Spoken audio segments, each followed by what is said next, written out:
Red టీవీలో మీ వ్యాపార ప్రకటనల కోసం ఈ నంబర్ని సంప్రదించండి.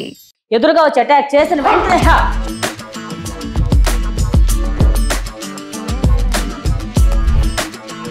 కొట్టలేకపోయినా డైరెక్ట్గా ఇప్పుడు మీరేం చేయలేకపోయారు ఇవన్నీ నేను నాలాగా డైరెక్ట్ ఇది చేతావు కదా ఈజీగా దిమ్మ తిరిగిపోతుంది చెవుల మీద గట్టిగా కూడా ఆటోమేటిక్గా వదిలేస్తాడు.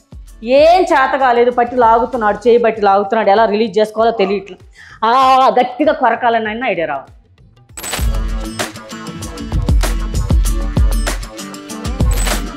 అవసరమైనప్పుడు మన ప్రాణం మీదకి వచ్చినప్పుడు మనకున్న నెయిల్స్ కావచ్చు హెయిర్ పిన్స్ కావచ్చు చేతిలో ఉన్న పెన్ను పెన్సిల్ కీ ఏదైనా సరే ఒక వెపన్ లాగా ఉపయోగపడుతుంది. శత్రువులు అనేది మన చుట్టూనే ఉంటారు. చెప్పాలి అంటే లేడీస్ కి ఒక ఆడది బయటకు వస్తేనే ఏదో ఒక రకంగా మీద చేయడానికో వాళ్ళని హెరాస్మెంట్ చేయడము ఏదో ఒకటి చేస్తూనే ఉంటారు.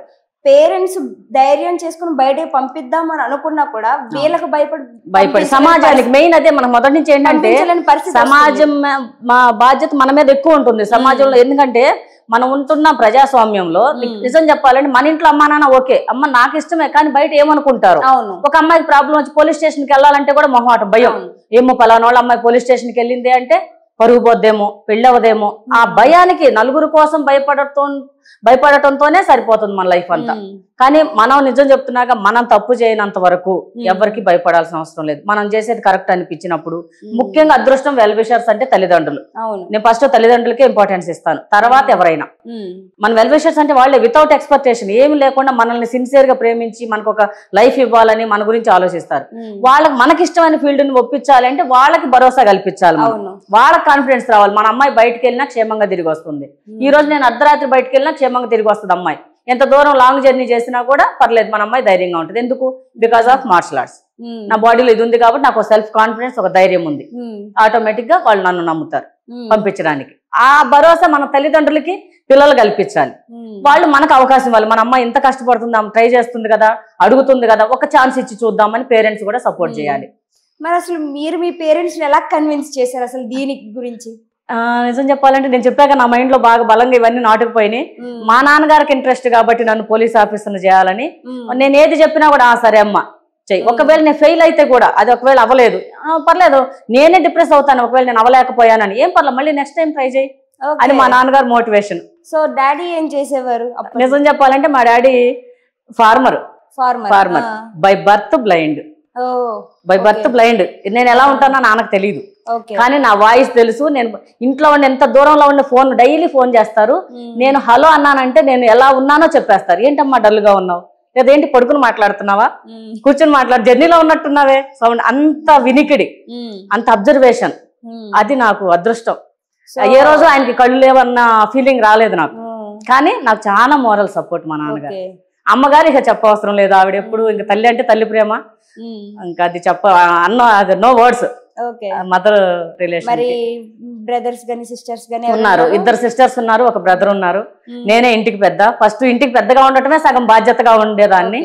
ఇంట్లో వాళ్ళందరినీ చదువు గానీ సెట్ చేయటం గానీ నాన్నగారు బ్లైండ్ కాబట్టి నేను ఇంట్లో సపోర్ట్ గా ఉండటం ఫ్యామిలీకి. 10th క్లాస్ అయినప్పటి నుంచి ఇంట్లో ఒక్క రూపాయి అడగకుండా నా కష్టంతో నేను అది కరాటే క్లాసెస్ కావచ్చు టైలరింగ్ లో కావచ్చు. ఫస్ట్ స్టార్టింగ్ టైలరింగ్ కూడా స్టార్ట్ చేశాను కెరీర్. టైలరింగ్ నేర్పిస్తూ ప్రతిదీ కూడా నేను నేర్చుకుంటూ నేర్పించేదాన్ని. అంటే బొటెక్ టైప్ లో తర్వాత మళ్ళీ కరాటే కూడా కరాటే ఎంటర్ అయిన తర్వాత మాస్టర్ రవి గారి సహకారంతో ఆయన క్లాసులు పెట్టించారు. నేను స్టూడెంట్ గా ఉంటూనే మాస్టర్ అయ్యాను. అప్పుడు మనకి గురుకుల పాఠశాలలు ఉండేవి.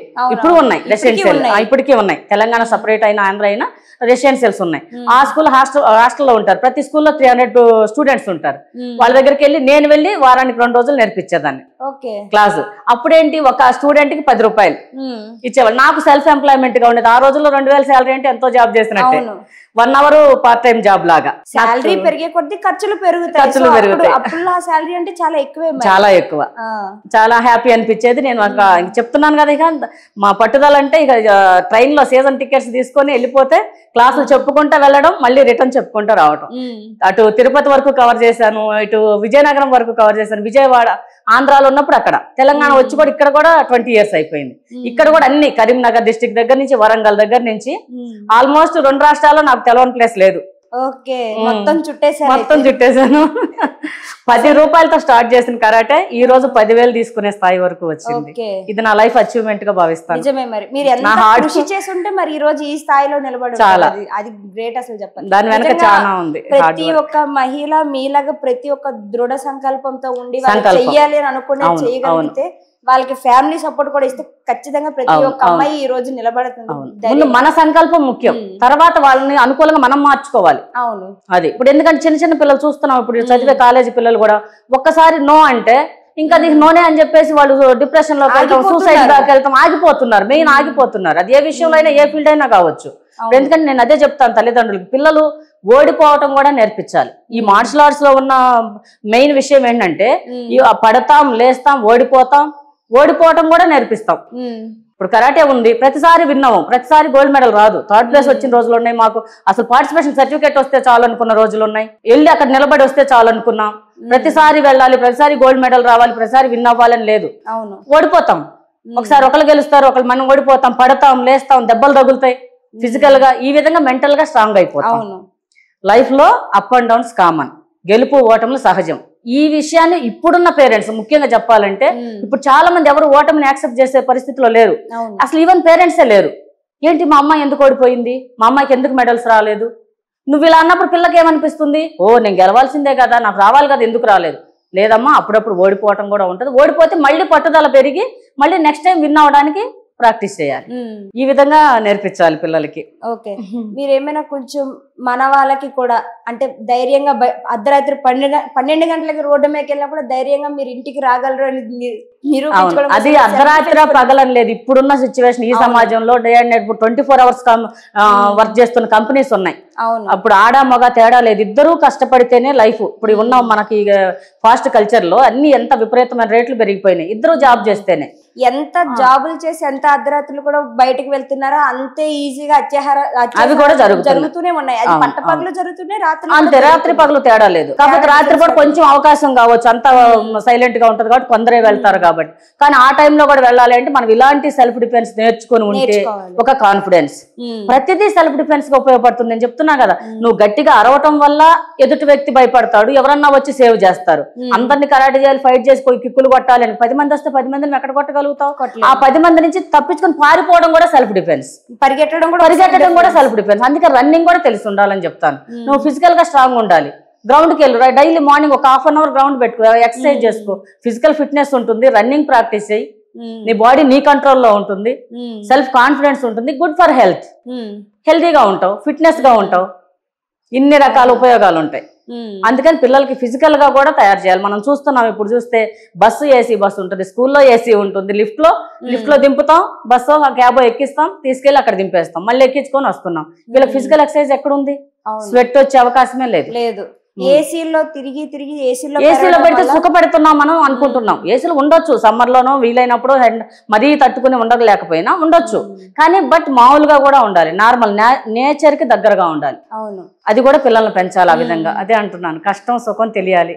అసలు కష్టం సుఖం కన్నా ముందు వాళ్ళలో ధైర్యాన్ని అనేది నింపడం మర్చిపోయారు పేరెంట్స్. నిజంగా మాట్లాడుకుంటే పేరెంట్స్ లోనే ఓపిక తగ్గిపోతుంది. అవును, వాళ్ళు కూడా అంటే ఎవరి పనుల్లో వాళ్ళు బిజీ అయిపోవడం వల్ల ప్రెసెంట్ ఉన్న పిల్లల్ని సరిగ్గా పట్టించుకునేది కూడా లేకుండా అయిపోతుంది. ఏంటంటే వాళ్ళు డ్యూటీలకు వెళ్ళిపోవడం, వచ్చేయడం, పిల్లలు మీరు తిన్నారా, చదువుకున్నారా అని అడగడం వరకు. ఇంతకు ముందు పేరెంట్స్ అంటే పిల్లల్ని పక్కన కూర్చోబెట్టుకుని వాళ్ళు ఏం చదువుతున్నారని చూసేటోళ్ళు.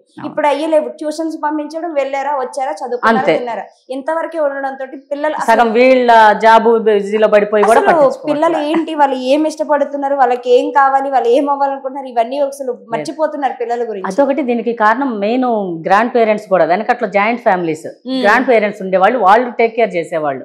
రాగానే స్కూల్ నుంచి వస్తే వీళ్ళ పని వీళ్ళు చేసినా వాళ్ళని కొంచెం హోంవర్క్ చేపించమా, వాళ్ళకి ఏదైనా స్నాక్స్ తినిపించమా, కాసేపు ఆడుకోవటమా, వాళ్ళ పని వీళ్ళు కూడా చూసుకునేవాళ్ళు. ఇప్పుడు జాయింట్ ఫ్యామిలీలు ఎక్కడ ఉన్నాయి? సపరేట్ అయిపోయింది. అందువల్ల ఎవరు కేర్ టేకర్ మీద ఆధారపడాల్సి వస్తుంది. అంత రెస్పాన్సిబిలిటీ ఏముంటది వాళ్ళకి? కేర్ టేకర్స్ మనీ చూసుకుంటారు, అంతే కదా, చూసుకోరు కదా. ముఖ్యంగా ఈ గ్రాండ్ పేరెంట్స్ దగ్గర పెరిగిన పిల్లలకి విలువలు తెలుస్తాయి కొన్ని. ఎందుకంటే వాళ్ళ ఎక్స్పీరియన్స్, వాళ్ళ అనుభవం అనుకుంటారు. పెద్దవాళ్ళు ఎంతో అనుభవం చూసే వస్తారు. వాళ్ళ దగ్గర పెరగటం మంచిది. పిల్లలు ఎవరితో ఎలా బిహేవ్ చేయాలి దగ్గర నుంచి. ఇప్పుడు మేమున్నాం, మా గ్రాండ్ ఫాదర్ నారాయణ గారు అని చెప్పేసి, ఆయన ఏకగ్రీవంగా ప్రెసిడెంట్ గా చేశారు, ఫ్రీడమ్ ఫైటర్ గా చేశారు. ఆయన మాకు పెద్ద ఇన్స్పిరేషన్. నానంటే మాకు నాన్న ఇప్పుడు ప్రజెంట్ సపోర్ట్, కానీ ఫస్ట్ నేను చిన్నప్పటి నుంచి స్కూల్కి వెళ్ళే టైంలో మా తాతగారు మర్రి చెట్లు నాటేవాళ్ళు. ఆయన నాటిన చెట్లు పెద్ద పెద్ద 4 పట్టుకుంటే కూడా సరిపోనంత చెట్లు అవి ఉన్నాయి ఈ రోజు. కొన్ని నదులు కృష్ణానది ఒడ్డున కావచ్చు, చాలా ఏరియాల్లో అలాంటి చెట్లకు మాత్రం కొన్ని నీళ్లు పంపించేవాడు. నేను స్కూల్కి వెళ్తున్నాను అనుకోండి, బ్యాగ్ తీసమ్మా, బ్యాగ్ పెట్టి ఒక్క కడవ నీళ్ళు తీసుకురా, అది దిగుడు బావులు, బావిలోంచి దిగి ఒక బిందె నీళ్లు తీసుకొచ్చి 4 చెట్లకు పోసి స్కూల్కి వెళ్ళేవాళ్ళం. రిటర్న్ రాగానే మమ్మల్ని అమ్మ ఏమైనా స్నాక్స్ పెట్టమని అమ్మతో తినిపించి, తిన్న తర్వాత చిన్న పని ఉందని చెప్పి పొలం పని దగ్గర నుంచి అన్ని చేసాం. అంటే మేము రైతు కుటుంబం కాబట్టి పొలంలో అన్ని గడ్డి కోసే పని దగ్గర నుంచి చెట్లు నాటే దగ్గర నుంచి చెట్లకు నీళ్లు పోయటం, తోటలు ఉండేవి మాకు, మామిడి జీడి మామిడి తోటలు, ఆ తోటలు ఆ చెట్లకు అక్కడ పనులు చేసేవాళ్ళం. అది పెద్ద ఎక్సర్సైజ్ గా ఉండేది. అవన్నీ చేసేటోళ్ళు కాబట్టి అంతకు ముందు వాళ్ళ మనుషులు బలంగా ఉన్నారు, హెల్తీగా ఉన్నారు, మంచి ఫుడ్. పిల్లలకు కూడా అదే చెప్తాను, గ్రౌండ్కి వెళ్ళి వచ్చాను ఇప్పుడు ఆటలాడించండి కాసేపు, 1 గంట గేమ్స్ కు పంపిస్తే వచ్చి మీరు ఏం పెట్టకపోయినా వాళ్ళు తినేస్తారు, అడిగి తింటారు. అప్పుడు వాళ్ళు హెల్తీగా ఉంటారు కదా.